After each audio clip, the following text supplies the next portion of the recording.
সম্মানীয় দর্শক বন্ধুগণ, আবার নতুন করে চিট ফান্ডের টাকা ফেরত দেওয়া হবে সাধারণ মানুষকে। 450 কোটি টাকা ফেরত দেওয়ার প্রক্রিয়া শুরু হয়েছে। কারা ফেরত পাবেন, কারা পাবেন না, সেই সম্পর্কে বিস্তারিত আপডেট রয়েছে আপনাদের জন্য। এর আগে অনুরোধ, চ্যানেলে নতুন হয়ে থাকলে ছোট্ট চ্যানেলটি সাবস্ক্রাইব করে নোটিফিকেশান অল করে রাখতে ভুলবেন না। দেখুন এ বিষয়ে প্রতিবেদনে কী বলা হয়েছে। চিটফান্ড সংস্থা রোজভ্যালির আমানতকারীদের জন্য ফের সুখবর। এবার আদালতের নির্দেশে মোট 450 কোটি টাকা ফিরিয়ে দেওয়া হবে প্রতারিতদের। ওড়িশার বিশেষ পিএমএলএ আদালত রোজভ্যালির বাজেয়াপ্ত করা মোট 332.76 কোটি টাকা সুদসহ বর্তমানে যা মোট 450 কোটি টাকা রোজভ্যালির অ্যাসেট ডিসপোজাল কমিটির অ্যাকাউন্টে জমা দেওয়ার ছাড়পত্র দিয়েছে। এবার ইডির তরফে এই মোটা অঙ্কের অর্থ জমা পড়বে কমিটির অ্যাকাউন্টে। তারপর কলকাতা হাইকোর্ট গঠিত অবসরপ্রাপ্ত বিচারপতি দিলীপ শেঠের নেতৃত্বাধীন কমিটির তত্ত্বাবধানে অগ্রাধিকারের ভিত্তিতে আমানতকারীদের ওই অর্থ ফিরিয়ে দেওয়া হবে বলে জানা গিয়েছে। যাদের আমানতের অঙ্ক কম তারা টাকা ফেরতের ক্ষেত্রে অগ্রাধিকার পাবেন।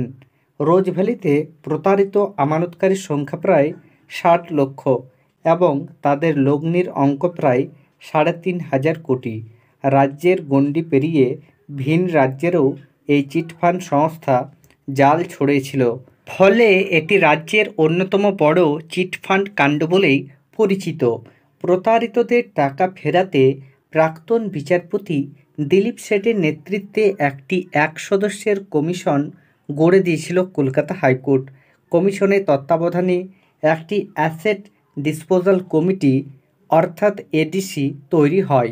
ইতিমধ্যেই একটি ওয়েবসাইট মারফত টাকা ফেরতের আবেদন গ্রহণ করার প্রক্রিয়া শুরু হয়ে গিয়েছে। এই ওয়েবসাইটটি হচ্ছে www.rosevalleyadc.com।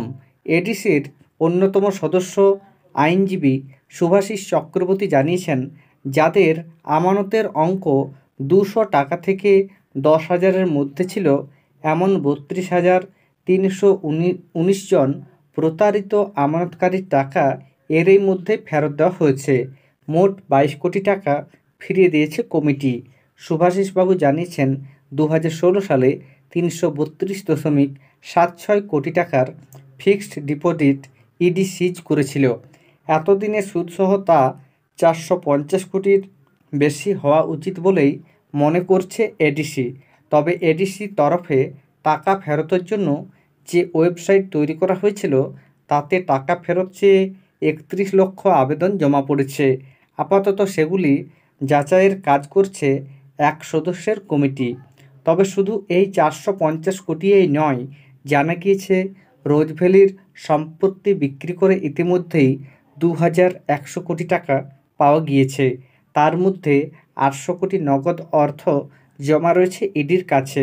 পাশাপাশি বর্তমানে রোজভ্যালির যে কোম্পানিগুলি চালু রয়েছে তার লভ্যাংশের অর্থ প্রতিনিয়ত জমা পড়ছে ইডির কাছে। রোজভ্যালির বাজেয়াপ্ত করা মোট 22টি হোটেল বিক্রি সম্পর্কে ইডির অবস্থান জানতে চেয়েছে কলকাতা হাইকোর্ট। সেই সঙ্গে রোজভ্যালির বাকি সম্পত্তি বিক্রি নিয়েও ইডিকে তাদের অবস্থান জানাতে বলেছে আদালত। রোজভ্যালির ওই 22টি হোটেলে এখনও ব্যবসা চলছে। অবসরপ্রাপ্ত বিচারপতি দিলীপ শেঠের নেতৃত্বাধীন কমিটির তত্ত্বাবধানে যে হোটেলগুলি চলছে সেগুলি বাজেয়াপ্ত করার প্রক্রিয়া নিয়ে ইডিকে জবাব দিতে হবে। বিচারপতি জয়মাল্য বাগচির ডিভিশন বেঞ্চ ইডির কাছে ওই তথ্য তলব করেছিল। তাহলে বুঝতে পারছেন, রোজভ্যালি চিটফান্ডে যে সকল সাধারণ মানুষ অর্থ রেখেছিলেন এবং প্রতারিত হয়েছিলেন তাদের মধ্যে থেকে যাদের অ্যামাউন্টের পরিমাণ কম তাদের প্রথমে টাকা দেওয়া হবে। ইতিমধ্যেই টাকা দেওয়ার প্রক্রিয়া শুরু হয়েছে এবং অনেকেই আবার টাকা পাবেন। ধন্যবাদ।